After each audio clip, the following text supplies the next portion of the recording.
Hi hello అండి, అందరికీ నమస్కారం. Welcome to public pulse media. ఈరోజు మనం రాజధాని అమరావతిలో చాలా ముఖ్యమైనటువంటి విషయం గురించి అయితే మనం తెలుసుకోబోతున్నాం.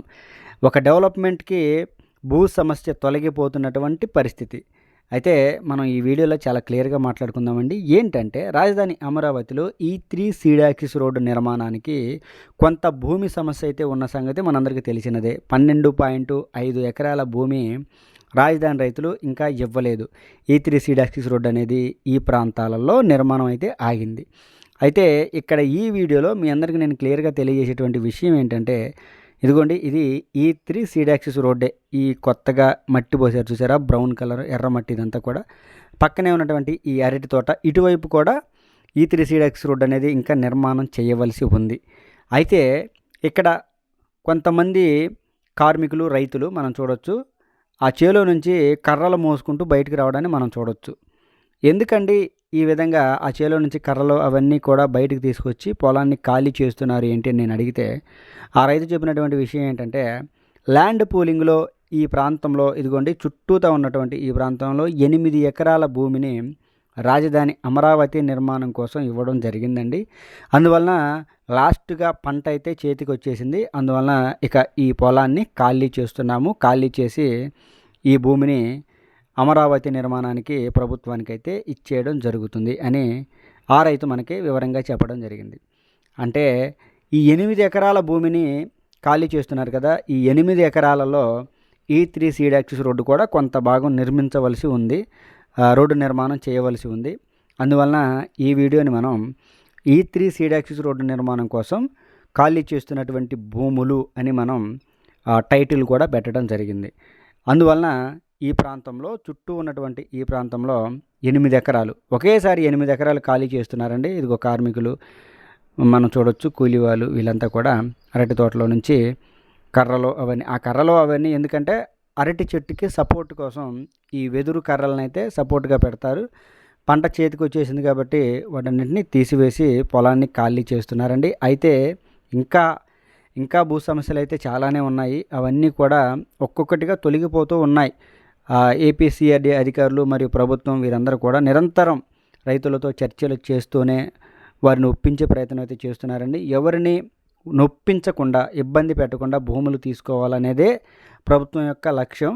అందువలన ఇన్ని రోజులు మనం చూస్తున్నాం కదా, ప్రభుత్వం వచ్చి 2 సంవత్సరాలు దాటిపోతున్నప్పటికీ, మరియు 2014, 2019లో అప్పుడు ప్రభుత్వం ఎన్నిసార్లు సంప్రదింపులు జరిపినా కానీ రైతులు ఇవ్వనప్పటికీ కూడా, మరియు రెండోసారి అమరావతి పనులు మొదలైనప్పటి నుంచి కూడా రైతుల్ని అడుగుతూనే ఉన్నారు, రిక్వెస్ట్ చేస్తూనే ఉన్నారు. ఎందుకంటే రైతులనే బాధ పెట్టి, ఇబ్బంది పెట్టి తీసుకోవడం ప్రభుత్వానికి ఇష్టం లేదు. రైతులు ఇష్టపూర్తిగా తీసుకోవాలనేదే ప్రభుత్వం యొక్క లక్ష్యంగా మనకి ఇక్కడ కనిపిస్తూ ఉంది. అందువలన చూడొచ్చు, ఇదంతా కూడా ఈ 3 సీడ్ యాక్సిస్ రోడ్డు నిర్మాణం భూములు ఎక్కడెక్కడైతే చేతికి ఇచ్చేశారో ఇదిగో చూసారా, ఇక ఆ జేసీబీ వెళ్ళి ఆ అరటి తోట మొత్తాన్ని కూడా తొలగించి వేస్తుంది. అయితే ఎక్కడెక్కడైతే భూములు ఇచ్చేశారో, రైతులు ఇవ్వడానికి ముందుకు వస్తున్నారో, వెంటనే ఆ ప్రాంతంలో పనులైతే, ఆ రోడ్డులో పనులైతే ప్రారంభిస్తున్నారు. పనులు చకచకా జరుగుతున్నటువంటి పరిస్థితి అండి, చూశారు కదా.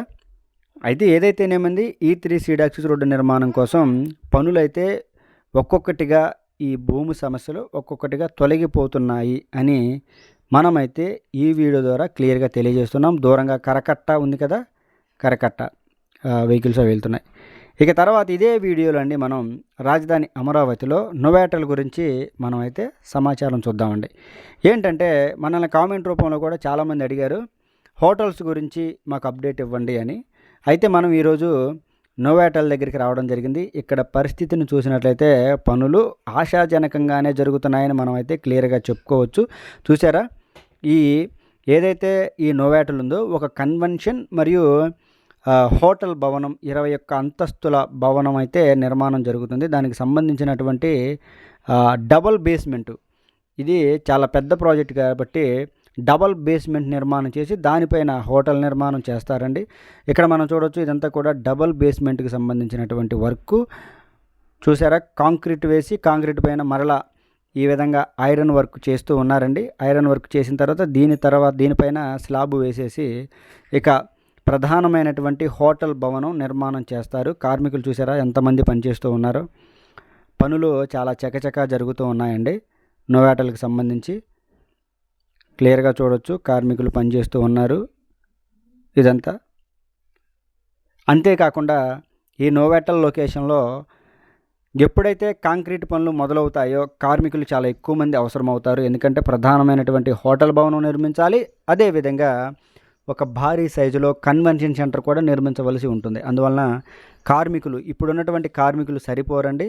అందుకని కార్మికుల కోసం వర్కర్స్ క్యాంపులు కూడా నిర్మాణం చేస్తూ ఉన్నారు.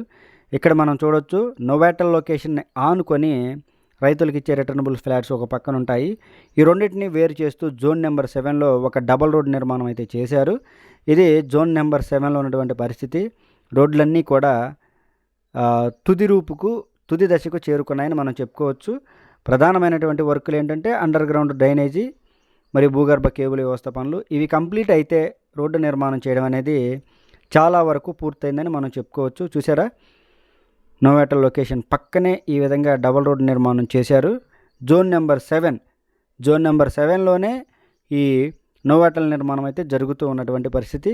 అంతేకాకుండా కార్మికుల కోసం వర్కర్స్ క్యాంపులు నిర్మాణం చేస్తున్నారని మనం చెప్పాం కదండి. ఇదిగోండి, ఆల్రెడీ ఇప్పుడు ఉన్నటువంటి ఇక్కడ మనకి డ్రెస్ కోడ్లు కనిపిస్తుంది కదా, యూనిఫామ్లో, వర్క్ యూనిఫామ్లో కనిపిస్తుంది కదా కార్మికులు. వారి కోసం ఆల్రెడీ క్యాంపులు అయితే నిర్మాణం చేశారు. మరలా ఇంకా అదనంగా కార్మికులు వస్తారు కాబట్టి ఇంకా ఎక్కువగా ఈ కార్మికుల వర్కర్స్ క్యాంపును అయితే నిర్మాణం చేస్తూ ఉన్నారు. ప్రస్తుతానికైతే రాజధాని అమరావతిలో నోవాటల్ దగ్గర పరిస్థితి ఇదండి. ఈ విధంగా అయితే నోవాటల్ దగ్గర పనులు జరుగుతూ ఉన్నాయి. ఇది ఈ వీడియో గురించి పూర్తి వివరణ. ఈ వీడియో కనుక మీ అందరికీ నచ్చినట్లయితే లైక్ చేయండి, షేర్ చేయండి, కామెంట్ సెక్షన్లో మీ అభిప్రాయాన్ని ఖచ్చితంగా తెలియజేయండి. దయచేసి public pulse media channel subscribe అవ్వండి. రాజధాని అమరావతికి సంబంధించి మరింత సమాచారాన్ని ప్రతిరోజు నేను మీ ముందుకు తీసుకొస్తూ ఉంటాను. అది చిన్న అప్డేట్ అయినా పెద్ద అప్డేట్ అయినా దయచేసి ఒక చిన్న విన్నపం అండి. నేను వీడియో మొదలైన దగ్గర నుంచి లైక్ చేయండి, షేర్ చేయండి, హైప్ చేయండి అని మిమ్మల్ని విసిగించను. వీడియో చివరన మాత్రమే మిమ్మల్ని లైక్ చేయండి, షేర్ చేయండి అని అడుగుతానండి. ఇది ఈ వీడియో గురించి వివరణ. దయచేసి public pulse media channel subscribe అవ్వండి. వీడియో కనుక నచ్చినట్లయితే షేర్ చేయండి.